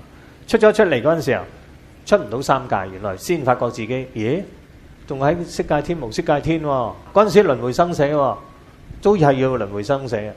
咁所以咧，要知道咧，喺談論呢度講咧，眾生之間能夠活到幾百萬，好厲害啦。點知幾百萬年啊？如果你甚深嘅禪定啊，去到色界同埋無色界天啊，係幾百萬年，仲要好多個零啊後邊啊，嗰個時間啊嚇。咁啊，但係咧，到時咧都會死嘅，即係點啊？都會輪迴啊，唔係涅槃嘅狀態嚟㗎。更加唔好講啊，迦旃延佢哋啦，兩個外道所講啦，係咪啊？人死如燈滅啦，你又想啊，你想得美啊？你以為你做咗好多對人哋唔住嘅事，我而家咧就跳入咗去涅槃啦，我死咗啦，唔使還啦，拜拜啦，我得罪你係點樣啊？嚇！我而家做到好多嘅唔好嘅事係點樣咧？咁我走咯，拜拜咯，我都唔需要負因果㗎咁樣。你想得美啊？你如果咧你個債未清嘅時候啊，我啊證悟咗空性㗎啦，自己本數簿啊燒咗啦，即係點樣講啊？我忘記咗啦，人哋啦對我，但係人哋嗰啲數簿未燒咧，喂，你仲爭我錢㗎？你如果喺翻呢個世間上裏邊啊，喂，條數唔啱數啊，你仲爭我錢啊？你要還啊！所以菩薩咧就係點樣啊？自度度人啊！我自己首先燒咗自己本數簿先，咩意思啊？我唔同人計較啦，我嚟報恩，我唔係嚟攞債。人哋爭我啲錢啊，人哋點樣去佔我便宜啊？落井下石啊，忘恩負義啊！係咪啊？見異思遷啊，不忠不義啊，嗰啲嘢咧，我哋話好，我唔同你計較，燒咗本數簿去，唔好記仇記怨，我修慈悲喜捨。嗱，菩薩大菩薩嘅心行就要咁，燒咗佢先。你還啊？唔使你還。大菩薩點樣啊？佢就唔要求嗱，我本數簿啊燒咗喎，我而家爭你咁多錢啦，你都唔使我還啦，係咪啊？係嘛？係咪咁啊？你唔好要我還喎，我都唔使你還啦。但係你同幾多人有幾多嘅恩怨啊？係咪啊？我就話啦，呢個世間就係冤冤相報何時了。我哋咧就向前看，唔好同佢計較。而家咧我哋咧就要有一個原諒人哋嘅心。我哋中國嘅文化，儒釋道嘅文化都係包容，對人哋寬恕、慈悲同埋仁慈。我哋咁做，但係人哋會唔會咁做咧？人哋未必咯。你放人一馬，人哋放你咩啊？放你10馬，放飛你啊，都有嘅。即係所以咧，我哋咧就一定咧有自己啦。同大家講咧就係害人之心不可乜嘢，不可少有。但係防人之心點樣啊？不可全無。因為你原諒啲忘恩負義嘅人，原諒咗一啲以怨報德嘅人、落井下石嘅人、過橋抽板嘅人，佢未必感恩你。佢反而你對佢好啊，佢更加咧認為你驚咗佢，怕咗佢。日後咧佢就更加加害於你。你好人啊嘛，就係咁樣。但係咧，菩薩修忍辱波羅蜜預咗噶啦，我500世修有用仙人。嗱，呢個大菩薩嘅境界。但係如果喺世間法嚟講，依然係要點樣啊？要將自己嘅實力，自己要有一個經濟嘅能力，你要好好嘅健康，好好嘅知識。你靠人啊？靠人人到啊，靠山山到啊，要靠自己嘅。就算你修行佛法，我哋都係一樣，要點樣啊？好好地去修行，要真實去修行，要累積自己嘅菩提嘅資糧，唔好 hea 住嚟修。你要修嘅話呢，就要正正經經，腳踏實地，係咪啊？無論你原諒我又好，你唔原諒我又好，你都要點樣啊？你都要呢係確實係要咁樣去做。如果唔係嘅話呢，你唔好人哋咁樣講，你又咁講，係咪啊？要有個智慧啊，有世間嘅智慧同埋出世間嘅智慧。唔係點解要有法律啊？要有規矩啊？各有各法，家有家規。你亂嚟嘅咩？你係佛弟子嚟㗎，你原諒我啊嘛，你要包容我啊嘛，要慈悲啊嘛，忍辱啊嘛。金剛經裏邊忍辱仙人，我打你呢，你應該呢，罵不還口，打不還手，係咪咁樣啊？睇情況而定咯。你如果你話修我學金剛經裏邊嘅忍辱仙人，你自己可以咁。但係對一啲嘅人傷天害理嘅、謀財害命嘅、冥頑不靈、屢勸不改嘅，佢繼續係害人嘅。菩薩，如果你係菩薩，你係韋陀尊天菩薩，你係大慈大悲觀世音菩薩嘅化身嘅話，你估你會唔會制止呢啲咁嘅人呢？害人害己呢？你會唔會啊？害緊人喎，殺戮緊人喎，你會唔會啊？呢啲呢，佢前世呢，你欠佢嘅，所以你俾佢殺、俾佢偷、俾佢搶係應該嘅咁樣，可唔可以咁講啊？我諗菩薩好多種嘅，佢用個慈悲，佢唔係話即要報復、憎恨呢啲人，但係佢要維護一個正法啊、真理啊，同埋唔好令到一啲無辜嘅人，佢都會做得幾多夠幾多啊。傷害自己唔係一個問題，但係如果你令到人哋阻礙人哋嘅修道啦，殺人害命啦，破壞嘅時候，咁你都要挺身而出嘅喎。有啲不義嘅事，咁你都要講嘅喎。你唔能夠話，哎呀算啦，我哋睇唔到啦，做唔到啦，由佢啦，忍一忍就算啦，明哲保身啦。美其名係修忍辱，其實係點樣啊？其實就怕事。我哋唔係要表現自己，唔係要報復，唔係要將個仇恨咧就擺喺自己嗰度。但係你問題五種惡世裏面，所以話有啲眾生咧就要點樣啊？金剛怒目，菩薩低眉，都有呢啲咁嘅手段。唔係韋婆天尊就唔使整支降魔杵喺度啦，因為啲人佢唔受呢啲噶嘛。你同佢菩薩低眉啊，佢仲係你低眉係啱啦。你係菩薩，你原諒我噶嘛，我繼續係為非作歹，係咪啊？菩薩都係原諒我嘅，佛菩薩係慈悲嘅，但係唔係啊。所以菩薩都有折涉二法啦，呢度就係咁樣講。所以咧咩都係咧，我哋要第一事咧係一定嘅，係六波羅蜜為一個主要嘅。慈悲智慧係我哋嘅根本，我哋要持戒，但係咧要明智，我哋要咧有個智慧喺度，拎得起放得低，同埋對於自己啊，律己以嚴，待人以寬。對自己啊，你可以咧俾人哋佔便宜，佢唔太過嘅話咧，放佢一碼二碼三碼都得。但係咧，我哋所講啊，千祈唔好姑息養奸。當姑息養奸嘅時候咧，就會咧產生好多嘅禍患。無論喺世間同埋出世間，你姑息自己啊嘛，姑息自己唔肯自己做一個突破啊嘛。我老啦，我年紀大啦，唔使修啦，嗰頭近啦，人死如燈滅係嘛？聽到嗰啲邪知邪見啊，唔緊要，你身體唔好係嘛？跟住咧，我同你裝隻左青龍右白虎，整個八卦鏡喺度，照一照佢。養鬼仔都唔錯嘅喎，落下降頭啦，好唔好啊？同呢啲怨親債主啦，而家呢啲怨親債主攞你債，哎呀後邊嗰度喎，你睇唔睇到啦？後邊有人跟住你喎，你個印堂發黑喎，有冇人咁樣嚇你啊？恐嚇你啊？可能真係有都未定，但係我哋話俾佢聽，你好好地去持戒，去念經，去回向俾佢，係咪啊？一個好嘅心，存好心，算好話，做好事，要懺悔業障，要用咁樣嘅方式喎。但你唔好超越咗世間同埋出世間嘅真理，最緊要有個正知正見。你用咩嘅手段，用咩嘅方法，方便善巧，你唔好違背我哋佛法嘅六波羅蜜、戒定慧、八正道，佛陀嘅教誨，唔係教大家點樣去同人鬥爭啊！要聽清楚啊！咁所以呢，喺呢度呢，佛呢就贊同啦。佢講雖然睇自己嘅身體有個生滅啦，佛咧就喺呢度認許好啦，認許咧波斯匿王啦。請繼續。大王，如今生靈已從衰老，眼貌何如童子之時？世尊，我昔孩兒膚臭潤澤，年資長成，血氣充滿，而今頹齡，迫於衰暮，形色膚衰，精神昏昧，髮白面皺，遞將不久，如何見彼充盛之時？佛言：大王，汝之形容，應不頓朽。王言：世尊，變化勿移，我誠不覺。何處遷流，自然至於此？何以故？我年20，雖無年少，顏貌已老。初10歲時，30之年，又須20。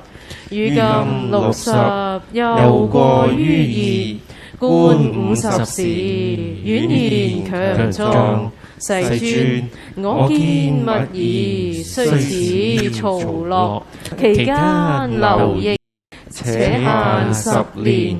若復令我離世思維，其變寧為一己二己，失為年變，起為年變，亦兼月化，何值月化？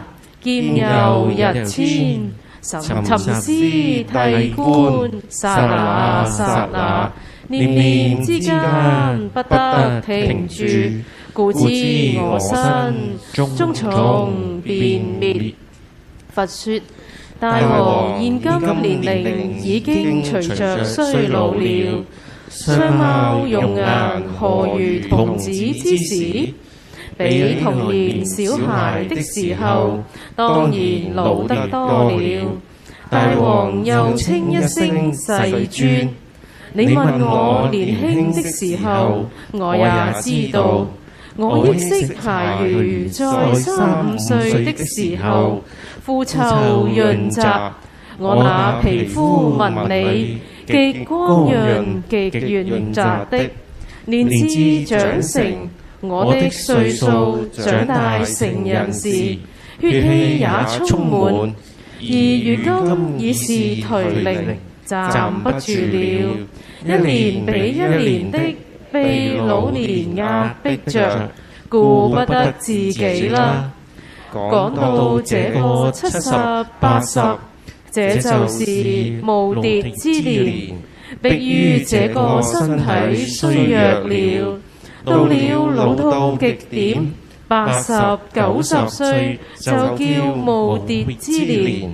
我這個顏色也枯槁了，憔悴了。不但這個顏貌不好，精神也昏沉啦，也暗昧啦。常常有不明白的時候，有昏沉的時候，頭髮也白了，面貌也有了皺紋。待將不久，也就不能夠久存世間的了。像這樣，哪能夠比得了充足盛壯年青之時？佛又說：大王，汝之形容應不頓朽，看你老的形相容貌，應當不能頓然間就老朽這個樣子。黃言世尊，變化密儀，他這個身體的變化，默默的就改移啦。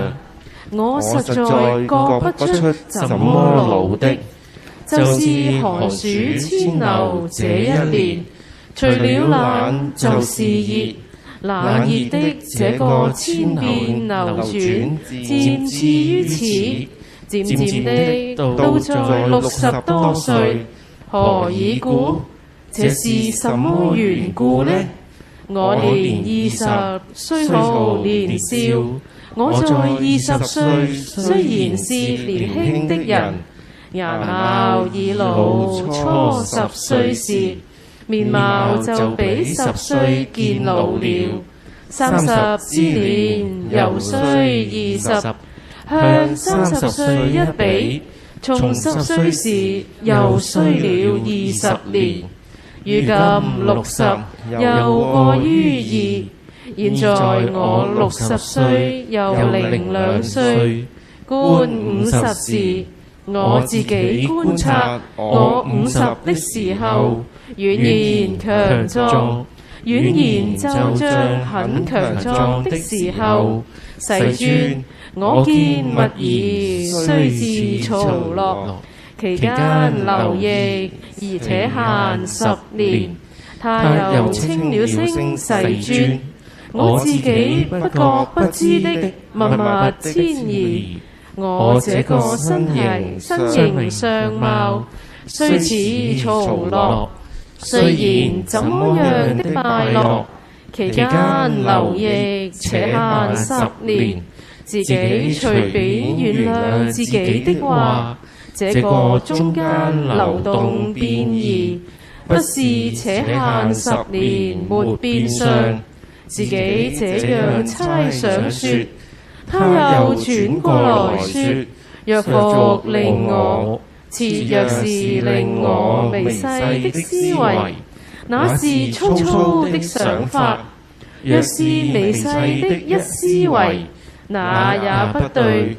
其變寧為一己意己，這個變化寧可以作為一己意己。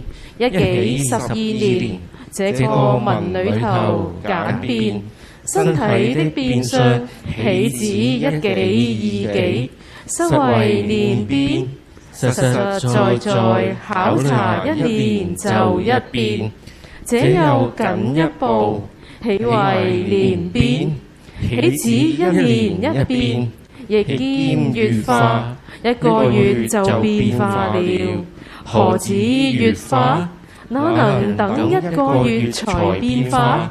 兼有日遷，這一天就一變化。沉思諦觀，沉下心去這麼一思維，審實的一觀察，哪有這麼大的時間？剎那剎那的是最少的時間。念念之間有90剎那不得停住，那簡直比流水都快。人的相貌看不出來，不得停住，故知我身終從變滅。因此這種緣故，我知道我這身體終究隨着變來變去的就消滅了。呢個亦都係一個好好嘅觀照，係從自己嘅身體，從年少到年成，跟住呢就係衰老呢個變化。其實呢就係一種嘅我哋講嘅無常變遷啊，無常觀嘅一種。長從10年計，12年一幾計。繼續咧就係年年計、月月計、日日計，跟住咧點樣啊？念念計，去到剎那生滅，呢個就係無常觀啦。呢個咧波斯匿王咧喺呢一段咧，好似我哋因為我哋親身能夠感受到嘅，尤其是而家老人家佢話：我而家唔係斷年算噶啦，亦都唔係斷月算噶啦，我而家係斷咩啊？斷日啊！做日和尚啊，敲日鐘啊！你唔好話俾我聽，阿賢師啊，你個膊頭側咗啦，快啲去睇醫生啦！啊，我話我想乜啲咁嘅側咪可以側咯，而家莊唔莊嚴，唔好睇我個相啊！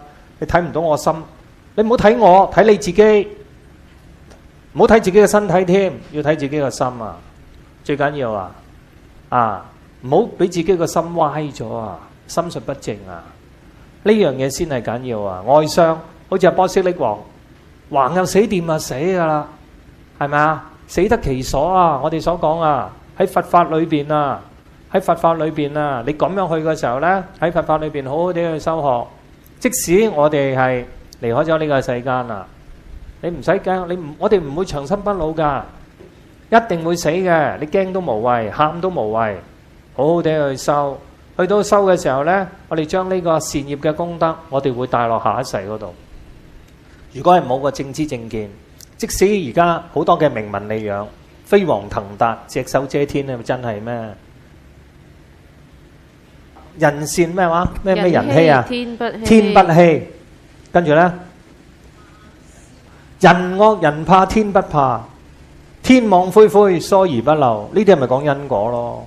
唔係恐嚇人啊！你而家咒我啊！睇路行啊！叫你睇可能提醒你啊！唔好咧喺度咁囂張啊，囂張跋扈啊，不可一世啊！我哋咧要好好地護念自己嘅佛性善根啊！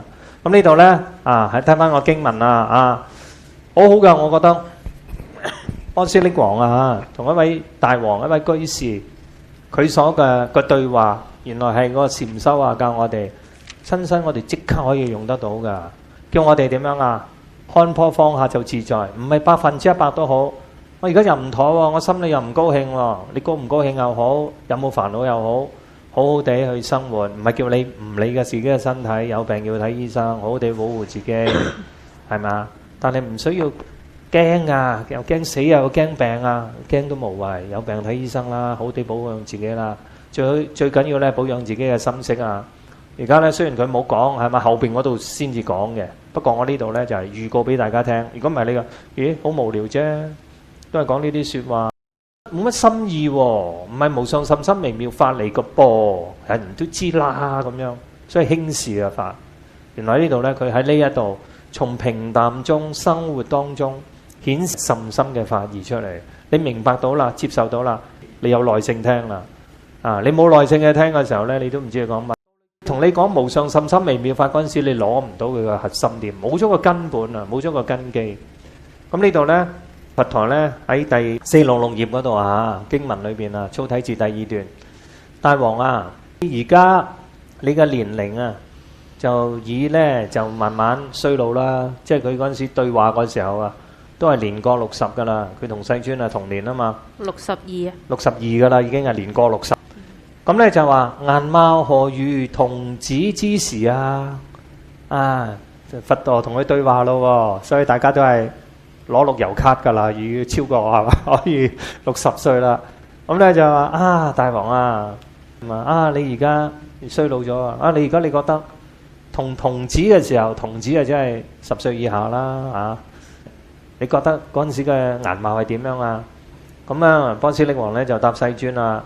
我識童如啊，我細路仔嘅時候啊，我嘅膚臭潤澤啊，膚色同埋個紋理咧，啊 BB 仔啊，幾白嘟嘟啊，係咪啊？手臂啊、手瓜啊嗰啲啊，大髀仔啊，好似個蓮藕咁樣嘅，係咪啊？啊，脹卜卜嘅咁樣，幾好玩啊，係咪啊？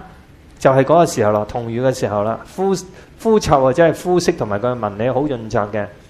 年咧就慢慢咧年至成長啦，去到青年啊嘅時候啦，血氣充滿啦，青年、壯年、盛年嘅時候，血氣充滿啦。而家咧就係點樣啊？頹齡啊！如果當時波斯匿王嗰陣時候咧，佢嗰個情況咧，印度我相信唔係咁差嘅，即係佢個地大人冇咁多，同埋個物資雖然都有戰亂嘅，但係古代嘅人咧有句説話，我哋中國咧人生70古來稀啊！而家咧波斯匿王咧就係62啊嘛，超過60啦嘛。嗰陣時已經咧60都係算係高齡噶啦。即係如果睇嗰啲嘅平民百姓啊，營養唔夠啊，戰亂嘅時候咧，嗰啲人壽命好短噶。非洲啊，而家啲非洲咧，阿韋禮法師講啊，20-30年前咧，非洲我哋成年人嘅壽命咧30-40歲嘅啫。所以佢有好多啲孤兒，尤其是啲衞生條件唔好啊，疾病啊，有病冇藥醫啊，嗰啲咁嘅情況咧。好短命啊！現代啊，我哋係30-40年前，而家醫藥啊，衞生條件好啲咧，咁就人係長命啲啦。咁呢度講翻咧就係話啦，而家咧啊，以前細路仔啊各方面咧都係膚色潤澤啦，到青年啊壯年嘅時候咧，就血氣咧就充滿啦。而家咧就係年紀大啦，頹齡啦，即係年紀老大啦。迫於衰暮呢個意思咧就係叫做年老啦，歲月神偷啊，一路偷走我哋嘅青春，偷走我哋嘅健康啦。所以咧就係話迫於衰暮啦，慢慢年老啦，形色枯悴啦，形容憔悴啦，好似啲枯木一樣啦，慢慢憔悴啦，精神昏昧啦，成日瞌眼瞓啦，所以提醒精神啊。人老要點樣啊？人老心不老啊，心就係精神啊，成日要提醒自己啊。禪修嗰陣時咧，聽法打坐喺度瞌眼瞓，喺度釣魚，咁咧你就咧真係咧就衰頹啦。你睇下波斯匿王，就算呢度咁樣都好精進啊，去聽法，精神咧就昏昧啦，頭髮啊白晒啦，面皮又皺晒啊，遞將不久啦。哎呀，我都係即係都係差唔多啦，生命將會咧就係去到盡頭啦。如何見彼充盛之時咧？一種慨嘆啦。因為同世尊嘅對話嗰時候，其實最好啦，同年紀嘅人有經歷嘅人咧對話咧，就係咧即係點樣啊？應機唔喺嗰個層面裏邊，好似唔同個世界裏邊佢講嘢嘅話咧，唔係個認知性啊。因為而家你世尊啊，同埋波斯匿王同齡啦，同下年紀啦。點解佢喺剎帝利種咧？有原因㗎。佢係一個高種姓，唔係話睇小嗰啲低種姓嘅人。雖然好多嘅阿羅漢咧都係低種姓嘅出身，但係佛佢要成佛咧，佢要投生喺剎帝利種，因為喺同一個管理層或者高嘅種姓嘅話咧，佢有個影響力喺度。咁啊，所以咧有佢個因緣，有個作用喺度嘅。咁啊咧，而家咧就係話啦，而家咧就係自己嘅身體啊、形容啊，即係嗰啲嘅面容啊、身體各方面都係衰老啦。咁佛講咧就話啦，大王啊，你而家嘅自己嘅外相外貌咧，都唔係一時之間啊，頓lão啊，唔係即刻係衰老嘅喎。咁樣佛咧就係引導佢個問題啦，就俾其實咧。波斯匿王問佛嘅問題，而家佛咧問翻個問題，就俾波斯匿王去發揮。咁咧，所以咧波斯匿王咧就係咁講啦，話世尊啊，變化勿疑啊。嗱，呢樣你又要知道啊。其實佛引導波斯匿王去講，佢亦都知道波斯匿王啊，佢有一定嘅觀察嘅能力。佢呢度冇講，其實咧係代佛說緊法噶啦。咁所以咧，波斯匿王咧就講啦，世尊啊。變化勿疑啊！我成不覺。變化勿疑係咩意思啊？佢慢慢轉變啊！所以點解咩叫歲月神偷啊？我哋嘅歲月啊，春去秋來啊，四季嘅遷移啊，物換星移咧，佢係慢慢嚟嘅，佢係漸進式噶，唔係一下攞晒你啲嘢，偷走晒你啲家當啊，偷走我哋嘅健康啊、青春，唔係咁嘅，係慢慢嚟，春夏秋冬啊，慢慢一步一步嚟啊，時時日日。歲歲年年咁樣去呢種咧叫做勿疑，你係察覺唔到嘅，所以叫做變化勿疑啦。我雖然咧，我真係成不覺咧，我真係唔係咁發覺嘅其實。哎呀，點解啊？我咁快，我16歲嘅喎，年青貌美嘅咯喎，點解我而家去到60㗎啦？我都覺得好奇怪。嘭一聲，琴日我先至好似喺天台精舍嚟啫嘛，見到師傅嘅背影啊嘛，喺度啊嘛，有陣時發夢都見到啊。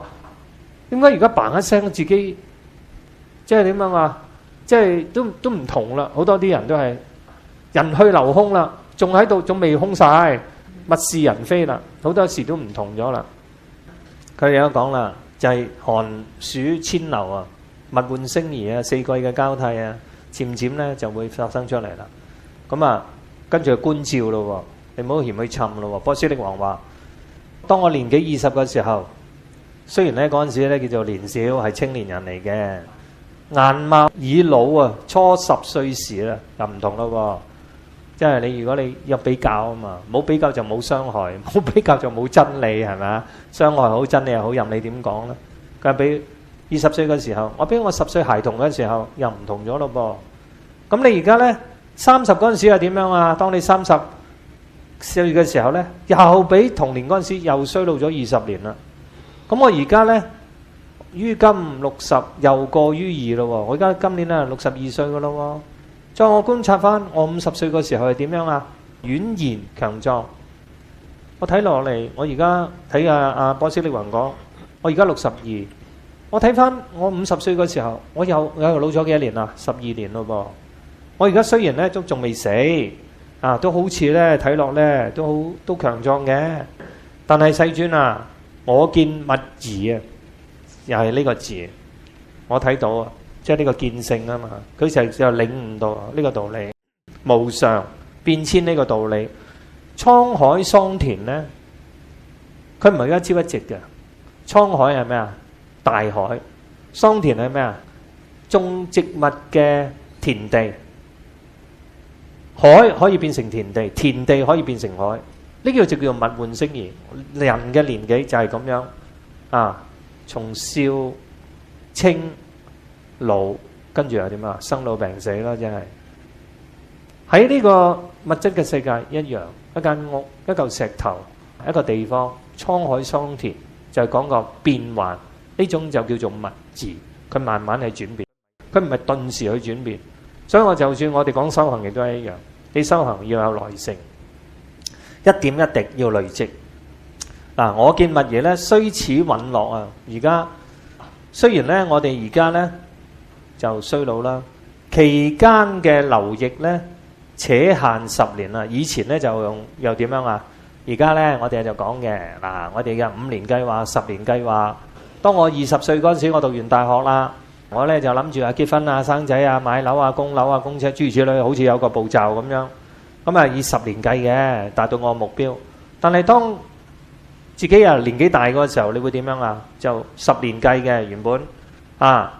而家你慢慢，我而家慢慢咁想喎，佢呢個變遷啊，佢呢就開始嗰個時候呢就比較長啲嘅，我哋有個計劃嘅，咁就好似係10年啦。而家就我一個幾呢就12年計嘅，古代一個幾啊，一個幾就12年計。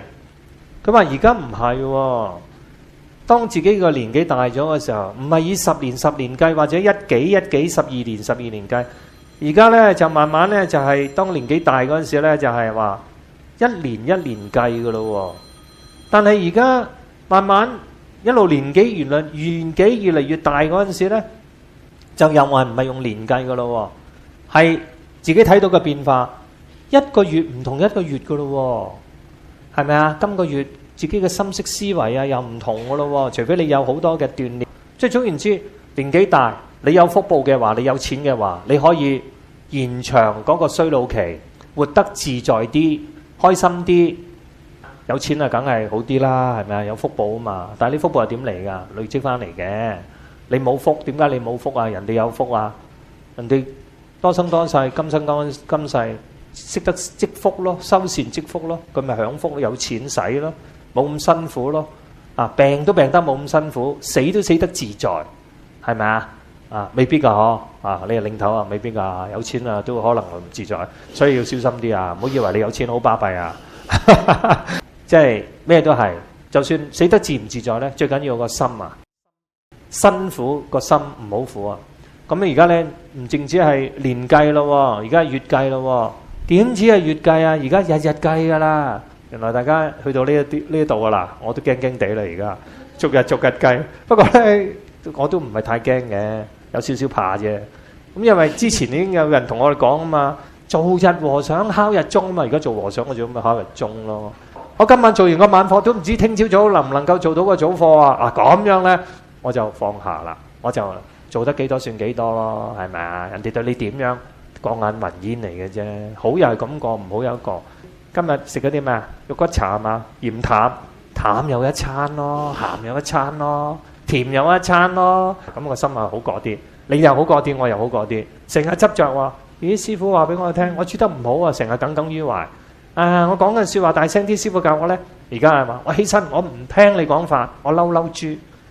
咁樣話唔得啦，係咪啊？唔係一個好嘅態度。而家就係話啦，波斯匿王就係話，唔止係日計添啊！而家係點樣啊？去到嗰度呢，你真係修行人呢，唔使你老咗嘅，念念生滅啊！從10年、1年、月計、天計、時計，而去到咩啊？念計，一剎來去計啊！而家講啊，都係睇到咩啊？呢啲叫做無常生滅觀啊！從生滅當中去睇到無常嘅變化，你要揾翻一個不生不滅嘅呢個道理。目的唔係話悲秋風啊、嘆春夢啊嗰啲，唔係叫你哎呀好慘，我就嚟死啦！哎呀，我嘅咁嘅輝煌啊，成日懷緬過去啊，咁咧冇意思啊！好又好，唔好又好啦，你懷緬過去有咩用啊？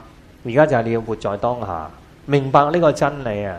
原來呢就係一息不停嘅念念生滅啊，生滅無常觀啊，故知我身終從變滅啊！嗱，呢個波斯匿王講咧，經典都有講，你怕都無謂。又唔需要怕，又唔需要喊，好好地照顧好自己嘅生活身體，依然要照顧。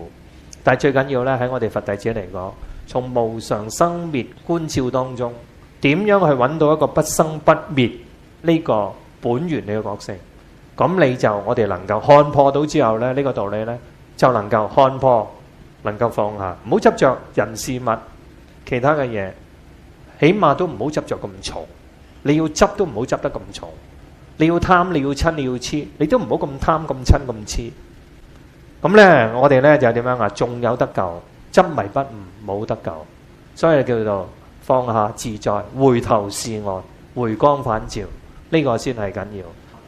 波斯匿王同佛嘅對話喺呢一今日嚟講呢，就教我哋點樣去觀照，教我哋回光返照。講俾你聽，你話，人哋啲大德嚟噶嘛，阿羅漢啊嘛，佛菩薩境界，我梗係唔識啦。而家唔係啊，觀察下你自己嘅身體，你自己嘅心識，我哋都可以做到嘅，唔係淨係觀察。哎呀，衰老啦，慘啊，好慘啊！唔係啊，要知道原來我而家好病，我而家老啦，我就嚟死添啦。我要即時揾翻我個不生不滅嘅自我嘅本來自性嘅清淨心啊！我要明心見性啊！揾翻個不生不滅嘅本源嘅覺性，呢個先係重點。整部嘅《楞嚴經》解脫道又好，菩提道又好，大小二乘嘅佛法都係要我哋揾翻呢個本源嘅覺性，不生不滅嘅覺性。好，我哋今日講到呢度，願以此功德普及於一切，我等與眾生皆共成佛道。